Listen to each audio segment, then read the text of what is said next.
It's early in the morning and I'm going to set off for a bike ride, and it's a little bit different to the usual bike test because I'm actually going back to my bike, but I'm going to swap out some parts from the new bike, mainly the wheels. In the first ride episode of this Trek Emonda test series, I made a statement that the wheels were fantastic and the tyres also excellent, and after a few hundred kilometres I maintain that belief. They're fantastic, they really make a bike fantastic. There's a weight advantage, and at about 82 psi I just find that they suit me perfectly on the Trek. They give a great ride characteristic to the Emonda, and I feel in control. I'm not getting pushed around in the winds, and I get up to speed quickly, hold it, and it feels stable. I don't feel under threat. On my bike I have scope wheels, a much deeper rim, so I've taken the scopes off my Focus and I've put the Bontragers on my bike, and I'm going to set off for a ride and just try and gauge my impression about the difference in feel of the wheels.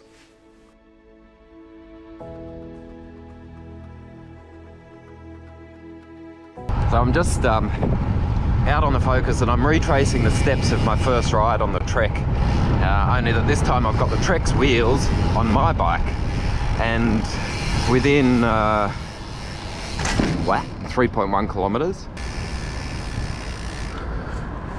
I can tell you these wheels have a huge contributing factor to the quality of the Emonda's ride.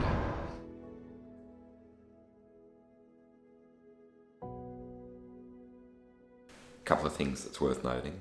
The Focus Alco Max has the RAT quick release system, RAT you might want to call it, I don't know what it stands for. Anyway, both bikes have SRAM. One has SRAM Red and one has SRAM Force, so the rotors are the same. And when I did the swap over, it was simply a matter of undoing the through axle, chucking the wheel in, and that was it.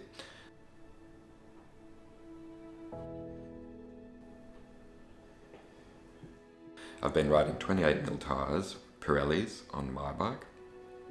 I think the Bontrager ones are 25 or 26, so it's a little bit narrower and also a smaller bag. Anyway, we'll see how these wheels compare to the scopes that I have been using for about 8 months.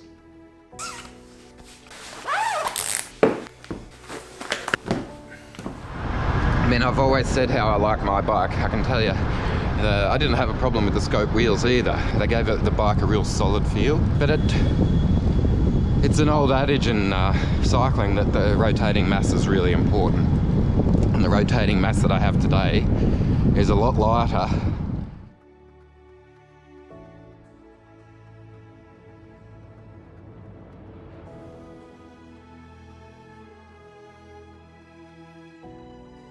Magic morning, 9 degrees, and sun's just come up, and I'm on my way to, yeah, you guessed it, Bradley's Head.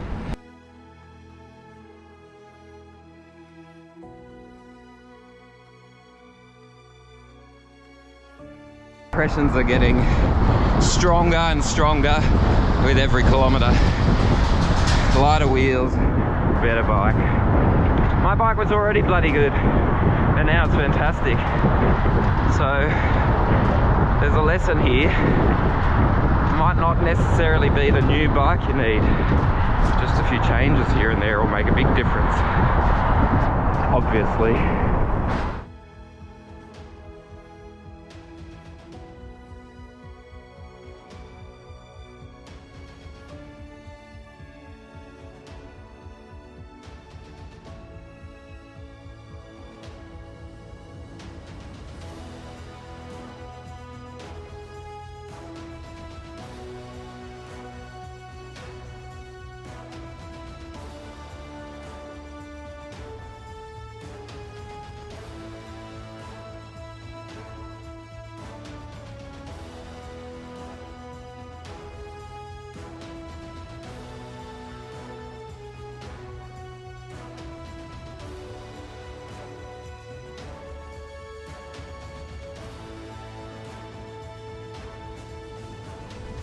Okay, the gloves are off, literally, it's warming up.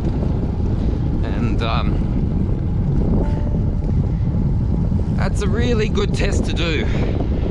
As I was saying a couple of weeks ago, how much faster I went on the Trek on familiar roads than what I do on my bike. That switch of the wheels, and ta-da, I think we're pretty much on par. Maybe I went a little bit quicker today as well.